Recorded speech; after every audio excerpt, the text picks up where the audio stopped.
नमस्कार साथियों। प्रतिशतता के एक अध्याय को हम बहुत ही विस्तार से अच्छी तरीके से अध्ययन कर चुके हैं। आपने हमारी वो क्लास नहीं देखी तो प्ले लिस्ट में जाकर के देख सकते हैं।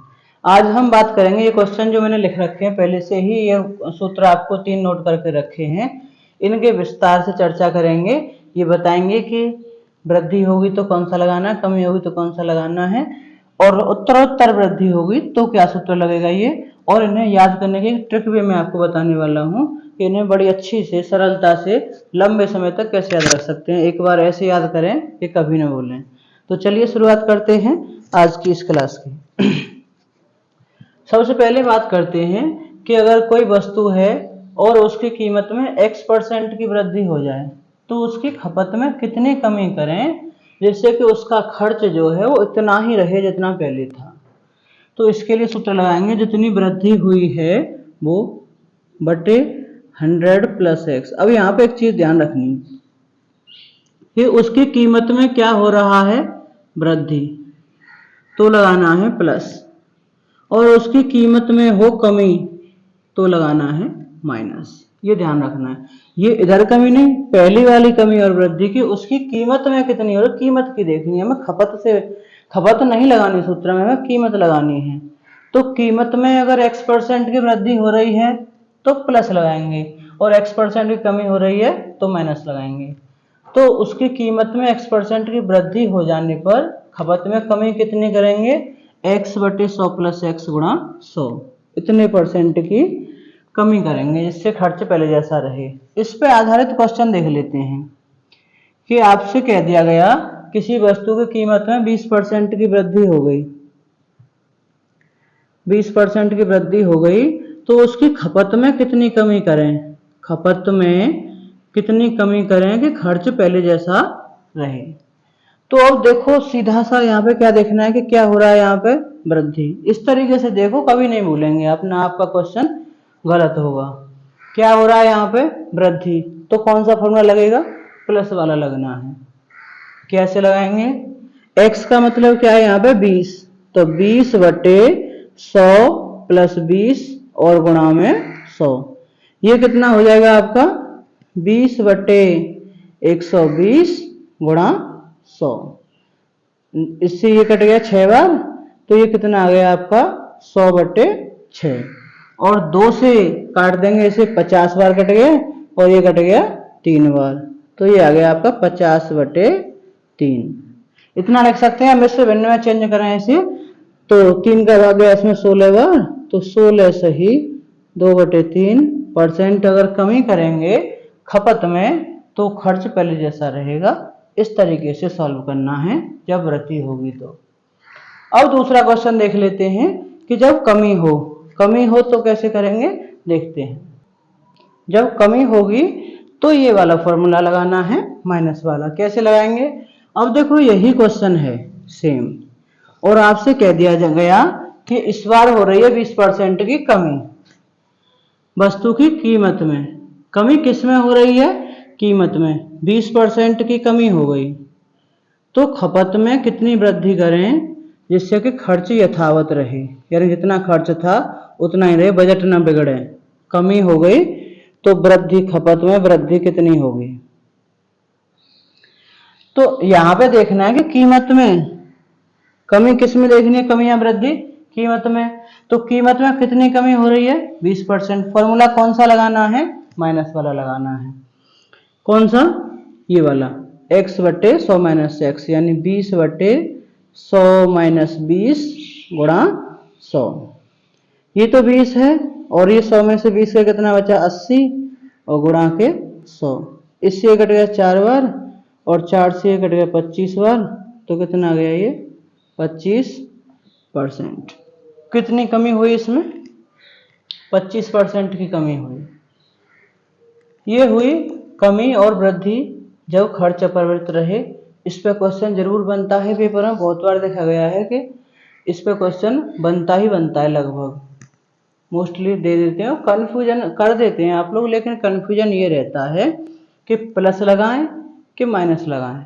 तो उसके लिए मैंने आपको बता दिया है कि कैसे करना है कि अगर कीमत में वृद्धि हो रही है तो प्लस लगाना है, और कमी हो रही है तो माइनस लगाना है, ऐसे याद रखेंगे तो आपका क्वेश्चन गलत नहीं होगा। ठीक है, अब एक और इम्पोर्टेंट क्वेश्चन है, उस पर बात कर लेते हैं। इसे भी आप कर सकते हो लेकिन टाइम कंज्यूमिंग होगा बहुत ज़्यादा। कैसे होगा बात कर लेते हैं इसके बारे में। तीसरा जो फॉर्मूला है आपका ये है कि किसी वस्तु की कीमत में पहले तो हो गई x% की वृद्धि और फिर हो गई y% की वृद्धि, तो उसकी कुल वृद्धि निकालें तो क्या होगी। पहले इसे समझ लेते हैं कि इसका मतलब क्या है। देखो, किसी वस्तु की कीमत है 100 रुपया, पहले ये जो है 10% की वृद्धि हुई इसमें, तो 10% की वृद्धि होने पर ये कितनी हो गई 100, इसमें 10% की वृद्धि हो रही है तो 110% निकाल देंगे इसका, ये तो आपको पता ही है। कितना हो गया ये 110। अब इसकी कीमत 10% की वृद्धि होने पर हो गई 110। अब कह दिया जाए कि इसमें भाई 20% की वृद्धि और हो गई, तो अब इसमें 20% की वृद्धि, तो 20% की वृद्धि करेंगे तो क्या निकालते हैं उसका 120% ही तो निकालते हैं। ठीक है, 120 बटे 100, एक जीरो से एक जीरो, एक जीरो से एक जीरो, 12 गुणा 11 कितना आ गया ये 132। देखो वृद्धि कितनी हुई, पहले 10% और फिर 20%। अब एक विद्यार्थी ये कहेगा कि पहले 10% हो रहे फिर 20% हो रहे, 30% निकाल दो आंसर आ जाएगा, तो ये गलत हो जाता है क्योंकि उत्तरोत्तर वृद्धि है, तो वृद्धि होने के बाद उस पर वृद्धि है। मान लीजिए आप 30% लगा देते तो 100 का 30% निकालते यानी 130 बटे 100 कितना आ गया 130, और अब कितना आ रहा है 132। ये सही है। इस तरीके से दो स्टेप न करके, ये तो छोटी गणनाएं आप आसानी से कर सकते हो, अब बड़ी गणना हो तो आप ऐसे कैसे कर सकते हैं इस तरीके से। तो इसके लिए आपको ये वाला फॉर्मूला अप्लाई करना है कि पहले x% की वृद्धि फिर y% की वृद्धि, तो x plus y plus x y upon 100। जैसे कि अब इसी क्वेश्चन को लेते हैं जो हमने लिया है कि पहले तो हो रही है 10% की वृद्धि, जब भी वृद्धि होगी तो प्लस लगाते हैं, और फिर हो रही है 20% की वृद्धि, तो पहले 10% और फिर 20%, तो ये क्या हो जाएगा 10 प्लस 20। अब यहाँ पे है एक्स वाई, तो एक्स वाई का मतलब है x गुणा वाई यानी 10 गुणा 20 बटे 100। इसे सॉल्व कर देंगे और आंसर हमारे सामने आ जाएगा। अब इसे कैसे करेंगे 10 और 20 से, देखो ये 10 और 20 तो ये तो सीधा सीधा हो गया 30, और यहाँ से एक जीरो से एक जीरो कट गई, एक जीरो से एक जीरो कट गई, कितना बचा ये 2, तो कितना हुआ 32%। यहाँ भी तो 32% ही आ रहा है, 100 पे 32 की वृद्धि यानी 32%, और यहाँ हमने डायरेक्टली निकाल लिया कि 32%। तो बड़ी गणना करनी हो तो हम इस तरीके से कर सकते हैं। अब यहाँ पे ये हो कि प्लस की जगह माइनस हो, कि मान लो यहाँ पे हो जाइए कि 20% की कमी हो रही है, तब इसे कैसे करेंगे। तो यहाँ पे जहाँ पे प्लस लग रहा है ये 20 वाला, वहाँ पे माइनस लगा देंगे कि ये 10 वाला तो प्लस ये माइनस, और यहाँ पे प्लस लगाएंगे ये 10 का और ये माइनस का बटे 100, ये कट गए। ये कितना बचा यहाँ से माइनस के 10, और ये कितना बचा यहाँ से माइनस के 2, तो माइनस के 12% की कमी हुई इसमें। ठीक है, अब अगर ये माइनस का हो या तो कमी को लिखते हैं माइनस, तो माइनस के 10 और प्लस के 20, तो कैसे लगाएंगे इसमें, तो फिर ऐसे लगाएंगे आपका कि माइनस के तो 10 लगाएंगे और प्लस के 20, और यहाँ पे प्लस ही लगाएंगे, माइनस के 10 प्लस के 20 बटे 100।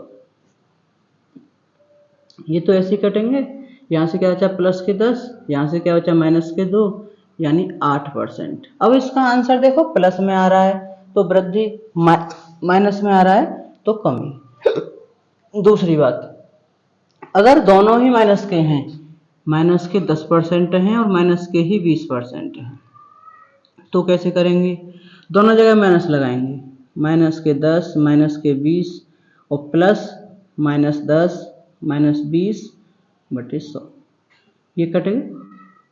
ये कितना हो गया माइनस का 30, और ये कितना हो गया 2 एकम 2, और ये प्लस हो जाएगा, देखो माइनस माइनस क्या हो जाएगा प्लस, तो कितना आ गया ये माइनस के 28%। इसका मतलब क्या है कि 28% की कमी होगी। इस तरीके से आप चारों तरीके के क्वेश्चन इस पर कर सकते हैं, कोई से भी आ जाएं। एक ही क्वेश्चन से मैंने आपको बड़े अच्छे समझाने का प्रयास किया है। वीडियो अच्छी लगी हो तो लाइक करेंगे, शेयर करेंगे। धन्यवाद।